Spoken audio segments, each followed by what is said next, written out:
नमस्कार मंडळी, आज आपण ना कुकरमध्ये पावभाजी करू। त्यासाठी मी कांदा, टोमॅटो आणि शिमला मिरची बारीक चिरून घेतली। 1 वाटी मटार, 1 वाटी फ्लावर आणि 1 वाटी बटाटा घेतलाय। कुकरमध्ये तेल गरम करत ठेवलं, त्यात थोडं बटर घालायचं। नंतर बारीक चिरलेला कांदा घालायचा, तो व्यवस्थित परतवायचा। नंतर टोमॅटो घालायचा। टोमॅटो शिजत आले की आला लसूण पेस्ट घालायची आणि शिमला मिरची घालायची। हे सगळं शिजत आलं की काश्मीरी लाल मिर्च, आपल्या घरचा मसाला, पावभाजी मसाला 2 चमचे आणि हळद घालायची। हे मसाले तेलावर व्यवस्थित परतवायचे।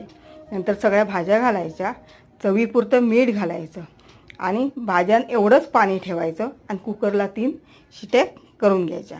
कुकर थंड झाला की नाही की भाजी सगळी व्यवस्थित मॅश करून घ्यायची आणि पुन्हा त्याच्यात थोडं बटर घालायचं, कोथिंबीर घालायची, थोडं पाणी घालायचं आणि 2 मिनिटं भाजी पुन्हा उकळी येऊ द्यायची। एकदम झणझणीत पावभाजी तयार।